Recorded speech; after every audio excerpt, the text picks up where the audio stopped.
Hola, buenos días a todos. Vamos a empezar a grabar los vídeos del bloque del segundo de bachillerato de análisis, ¿vale? Vamos a dar por repasado toda la parte de función real, de variable real y de dominio de funciones y de cálculo de límites más elementales, porque son repaso de primero de bachillerato. Y vamos a empezar ya con el concepto de continuidad de una función en un punto y en un intervalo. Muy bien, vamos a repasar lo que era una función continua, ¿vale? Visualmente, que una función sea continua en un punto A con imagen f de A, este punto de aquí, básicamente es que yo pueda dibujar la gráfica a través de ese punto sin levantar el lápiz del papel. Bueno, esto matemáticamente obviamente hay que definirlo de otra manera, ¿vale? ¿Cómo lo definíamos? Pues decíamos, aquí tenemos la definición, que una función es continua en un punto x igual a de su dominio, ¿vale? Si se verifica que el límite de la función en ese punto coincide con el valor de la función en ese punto. ¿Vale? Pues eso qué significa. Recordemos que exista el límite significa que exista tanto por la izquierda como por la derecha. Es decir, que si yo tomo valores cercanos a A, la función tiende a tomar valores cercanos a f de A. Si yo tomo valores cercanos por la derecha A, la función toma valores cercanos a f de A. Y que justo en A el valor tiene que ser f de A. Y estos tres valores, el límite por la izquierda, el límite por la derecha y el valor de la función en dicho punto, tienen que coincidir. Si se cumplen estas tres condiciones a la vez, entonces será continua en el punto. Repasamos, tiene que existir los límites laterales, existir la función en ese punto y coincidir estos. Bueno, vamos a recordar lo que era la continuidad lateral, ¿vale? Vamos a decir que una función es continua por la derecha cuando coincide el límite de la función por la derecha con el valor de la función en ese punto. Y vamos a decir que es continua por la izquierda cuando coincide el límite de la función por la izquierda con la función en ese punto. Continua cuando lo es por la derecha y por la izquierda. Vamos a visualizar esto un poquito mejor con una gráfica, ¿vale? Bueno, esto es sobre todo importante para funciones que en un momento dado o se acaban, digamos que tienen su dominio discontinuo, o tienen un tipo de discontinuidad. Supongamos aquí que tenemos esta función que comienza en el 1 y a la izquierda del 1 o bien no hay función o toma otros valores con una discontinuidad de salto. ¿Vamos a decir que f es continua en el 1? Bueno, no existe límite por la izquierda en este caso, por lo tanto no puede ser continua. Sin embargo, sí que podemos decir que es continua por la derecha, porque si yo me acerco al valor 1 por la derecha por la función, coincide con el valor de la función en ese punto. Así que vamos a decir en este caso que f de x, esta función de aquí, es continua en x igual a 1 por la derecha, porque coincide límite cuando x tiende a 1 por la derecha de f de x es igual a f de 1, ¿vale? Muy bien, y entonces la continuidad en un intervalo, como recordaréis, ¿vale? Implica una función va a ser continua en el intervalo abierto a b cuando es continua en cada uno de sus puntos, ¿vale? Y va a ser continua en un intervalo cerrado a b cuando lo es en el abierto y además lo es por la derecha en a y por la izquierda en b. En ese caso vamos a decir que hay una continuidad de intervalo. Y vamos a añadir también a este texto un poco la notación matemática que utilizamos para hablar de continuidad, ¿vale? Muy bien, pues vamos a decir, por ejemplo, que f es continua en x igual a a, lo vamos a escribir de esta manera. Vamos a decir que f pertenece al conjunto de las funciones continuas en a, ¿vale? Es como una C gótica con una O pequeñita o un cero pequeñito arriba. Vamos a decir que f es continua en el intervalo abierto a b, lo expresamos como que f pertenece a las funciones continuas en AB. Y f es continua en el intervalo cerrado AB, lo expresamos como que f pertenece a las funciones continuas en el intervalo cerrado. A ver, lo podéis hacer de las dos maneras, ¿vale? Del lavabo nadie os va a penalizar por no utilizar la notación matemática, pero también es conveniente que la conozcáis porque muchos de los teoremas utilizarán este tipo de notación. Bueno, vamos a repasar los tipos de discontinuidad, ¿vale? Vamos a recordar que hay fundamentalmente tres tipos de discontinuidad, ¿vale? La primera era la discontinuidad evitable. La discontinuidad evitable, para que lo entendamos, es cuando la función presenta simplemente un agujerito de dimensión cero, puesto que es un punto. Es como si hubiéramos quitado un punto de la función. Ese punto puede ser que simplemente haya desaparecido o que lo coloquemos en otro lugar, ¿vale? En este caso el punto estaría definido ahí arriba. ¿Por qué es evitable? Bueno, para que lo entendamos, si un coche fuera circulando por esta trayectoria, que faltase un punto no le impediría seguir transitando por ella, ¿vale? Es una discontinuidad que se puede evitar, que no impide el movimiento. ¿Cuándo va a haber una discontinuidad evitable? Muy bien, pues la condición es que existe el límite, es decir, coincide por la izquierda y por la derecha, pero no coincide con la función. Es decir, aquí lo tenemos, el límite cuando la función tiende a de f de x no coincide con el valor de la función en ese punto, ¿vale? Como en el ejemplo que acabamos de ver. Si yo me acerco por la izquierda al 1 y me acerco por la derecha, va a tener un valor menos 2. Sin embargo, la función en ese punto valdrá 2, ¿vale? Es el caso de las funciones, como tenéis aquí en el ejemplo, que están definidas a trozos y que te definen de una manera para todos los valores distintos de 1, pero le da un valor aislado cuando x tiende a 1, por ejemplo. Pero va a haber más casos de discontinuidad evitable, ¿vale? Luego están ahora las discontinuidades que en el libro llaman inevitables, pero no hace falta que pongamos la palabra inevitable, ¿vale? Vamos a decir simplemente discontinuidad de salto finito. ¿Sí? Va a ser inevitable, para que lo entendáis, si un coche viniera circulando por aquí, no podría seguir su camino, ¿vale? Es así que es inevitable, pero no hace falta que lo nombremos. Inevitable es cuando existen los límites laterales, pero son diferentes, no son iguales, ¿vale? Así que la condición va a ser que el límite por la izquierda exista, pero sea diferente al límite por la derecha, ¿vale? Como el ejemplo que acabamos de ver. Y vamos a llamar discontinuidad de salto infinito cuando alguno de los límites laterales, al menos uno, puede ser uno o pueden ser los dos, es infinito, ¿vale?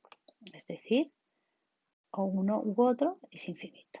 Se entiende que se llama de salto infinito porque la función para ir desde allí hasta aquí y volver el camino tendría que dar un salto de longitud infinita, ¿vale? En cambio, en el otro caso, pues sería un salto de longitud finita. Por eso son los nombres. ¿De acuerdo?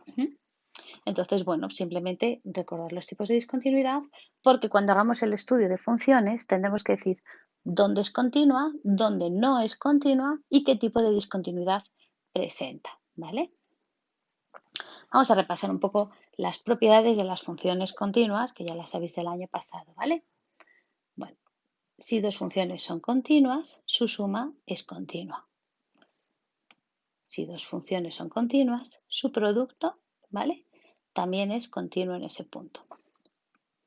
Si dos funciones son continuas, el cociente de funciones será continua, salvo en los puntos en que el denominador se haga cero, ¿vale?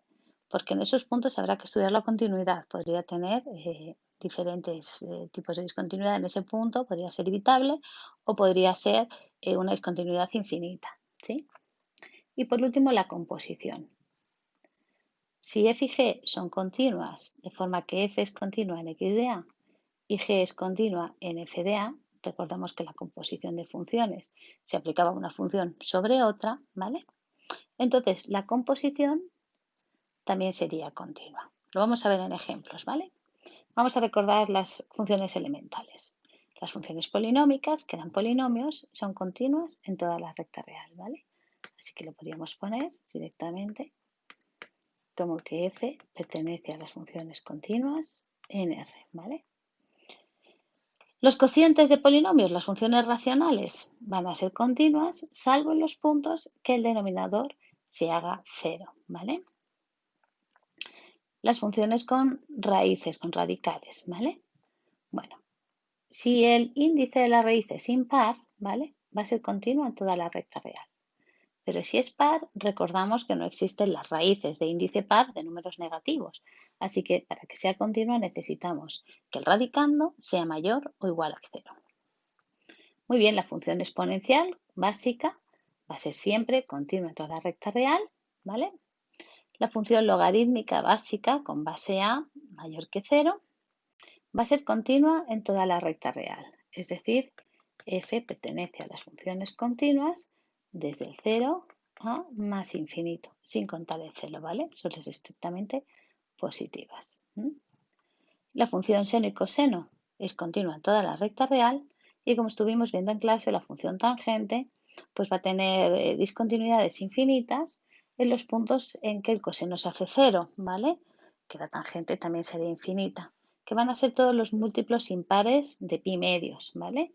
¿Cómo ponemos los múltiplos impares? Pues ponemos 2k más 1 por pi medios, según k va tomando valores enteros. Entonces, como veis, si k vale 0 va a ser un medio, si k vale 1 al sustituir tendría 3 pi medios, si k vale 2, 5 pi medios, y lo mismo con los valores negativos, ¿vale? De esa manera, recuerdo que la circunferencia goniométrica,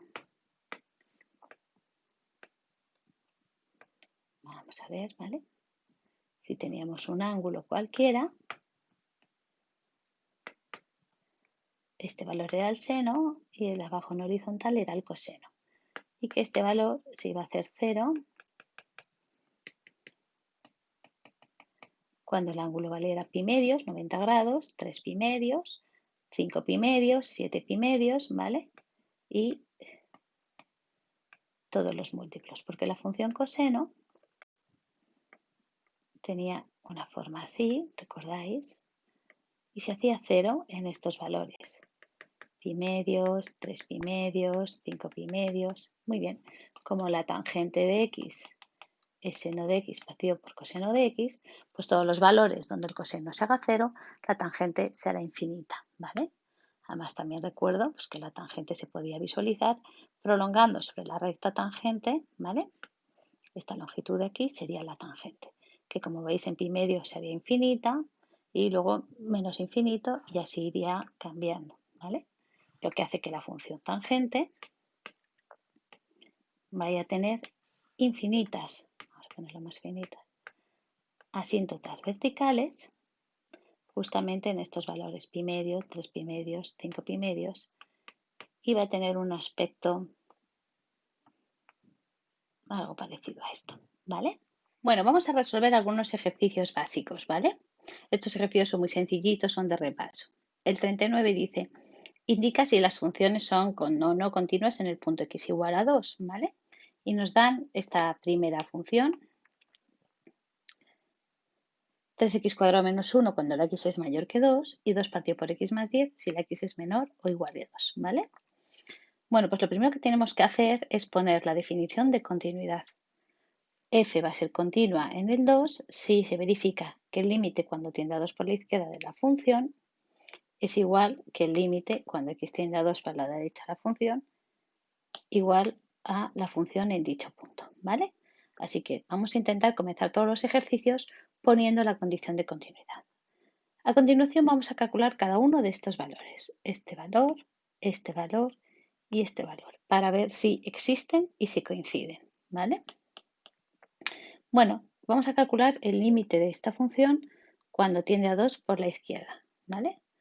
Ojo, vamos a tener en cuenta que no siempre una función definida a trozos está ordenada de forma creciente. En este caso me han puesto arriba los valores mayores que 2 y debajo los que son menores o iguales que 2. Así que cuando me acerco a la función por la izquierda, realmente me estoy acercando por esta expresión, 2 partido por x más 10, ¿vale? Así que pondremos que el límite cuando x tiende a 2 por la izquierda de la función es el límite cuando me acerco por la izquierda a 2 partido por x más 10, que en este caso pues serían 11. Y cuando calculo el límite, cuando x tiende a 2 por la derecha, pues tendríamos que sustituir el valor de 2 en la otra expresión, en el otro trozo, 3x² menos 1, que también es 11. Por último, nos quedaría ver quién es f de 2. Para localizar quién es la función en el 2, tengo que ver en qué trozos está el igual, que como veis está en 2 partido por x más 10. Ahí sustituiríamos y obtendríamos el valor de 11. Así que efectivamente coinciden los tres valores. El límite por la izquierda es igual que el límite por la derecha, igual que la función en el punto. Así que ya puedo concluir que la función es continua en el 2 y habríamos terminado. El apartado B es parecido, así que no lo voy a hacer. Vamos a hacer, por ejemplo, el apartado C, que tenemos esta función racional, ¿vale? Muy bien. Para ver si existe el límite en el 2, simplemente tenemos que sustituir. Límite, cuando me acerco al 2, la f de x, me sale raíz de menos 2, que no es un número real. De hecho, ni siquiera pertenece al dominio. Entonces, como no hay función en ese punto, seguro que no es continua. No hace falta que calculemos nada más. Directamente vamos a decir que f no pertenece a las funciones continuas en el 2. ¿Vale? Bueno, intentad vosotros el b y el d, ¿vale? Os lo dejo aquí para que lo veáis y ya lo corregimos el próximo día. El b y el d. Estos son muy sencillitos. Vamos a ver ahora el ejercicio 40, ¿vale? El 40 dice, en cada uno de los siguientes casos, señala el mayor conjunto de números para los reales para los que la función es continua, ¿vale? Y son funciones elementales, o sea, es un poco repaso de la tabla que hemos visto antes en el vídeo. En el primer caso, como es una función polinómica, pues está claro que va a ser continua en toda la recta real. En el apartado B es una función racional, entonces como hemos visto, va a ser continua en toda la recta real, menos en los valores que hagan cero este denominador, que en este caso pues serían el 1. Habrá que indicar también que en ese valor tiene una discontinuidad infinita y para ello tendremos que calcular el límite en ese punto para justificar por qué hay una discontinuidad infinita, ¿vale? En el apartado C, para estudiar la continuidad, como es una función racional, pues sabemos que va a ser continua en todos los valores en los que el radicando sea mayor o igual que 0. Así que igual que hacemos con el dominio, que lo que hacemos es resolver esa inecuación, en este caso sería mayor o igual que 0 para todos los valores mayores o iguales que menos 1, pues igualmente concluimos que la función va a ser continua en ese intervalo cerrado que va desde el menos 1 hasta más infinito. Y en el apartado D, de nuevo tenemos una función racional, tenemos también que ver que va a ser continua en todos los valores donde el radicando sea mayor o igual que 0. En este caso tenemos una desigualdad de segundo grado, que os recuerdo que se resolvía primero calculando las raíces de la igualdad, es decir, cuando x² menos 5 se hace 0, que esto ocurre en menos raíz de 5 y más raíz de 5. Recordad, por favor, siempre que tiene dos soluciones, ¿vale? Valorábamos los cambios de signo en estos intervalos y vemos que el dominio realmente va desde el menos infinito a menos raíz de 5 y de raíz de 5 más infinito. Por lo tanto, la función va a ser continua en ese dominio, ¿vale? Puesto que son funciones elementales. Pero los estudios que nos van a centrar más en segundo de bachillerato son funciones compuestas, ¿vale? Funciones donde se involucran más de una función elemental. Vamos a hacer alguno de ellos. Por ejemplo, estudia la continuidad de la función. Voy a hacer el apartado A, x al cubo partido por la raíz de x más 2 menos la raíz de x. Muy bien. Bueno, pues recordemos que para que exista esta función, tienen que cumplirse, por un lado, que la raíz exista y, por otro lado, que el denominador sea distinto de 0. Para que la raíz exista, se tiene que verificar que el radicando es mayor o igual que 0, o sea que x más 2 menos x² tiene que ser mayor o igual que 0. Como siempre, resuelvo primero la ecuación de segundo grado y obtengo estos dos valores, el 2 y el menos 1, ¿vale? Muy bien, sitúo estos dos valores en la recta real y analizo el cambio de signo. Veo que si tomo valores a la izquierda del menos 1, voy a obtener negativos, igual que a la derecha del 2, y sin embargo, entre el menos 1 y 2, positivos. Así que el dominio de esta función es desde el menos 1 hasta el 2, abiertos. ¿Por qué?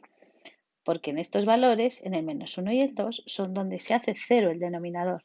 Y recordemos que el denominador tiene que ser distinto de 0. Por lo tanto, cociente entre dos funciones continuas es continua en todos aquellos valores, salvo donde el denominador se haga 0. Por eso tendríamos que poner el intervalo abierto y concluimos que la función es continua en el intervalo abierto desde el -1 hasta el 2. Bueno, intentar vosotros el resto a ver qué tal y ya lo corregimos en clase, ¿vale? C, D, B, C y D, así como el 42, que dice, haya el valor o valores de A, si es que existen, no siempre van a existir, para que se cumplan las siguientes condiciones. A, que sea continua en x igual a 2. B, que presente una discontinuidad evitable en x igual a 2. C, que presente una discontinuidad de salto finito en x igual a -2. Y D, que presente una discontinuidad de salto infinito en el -2. Bueno, pues ya me contáis y ya para el próximo vídeo empezamos a hablar de los teoremas de las funciones continuas.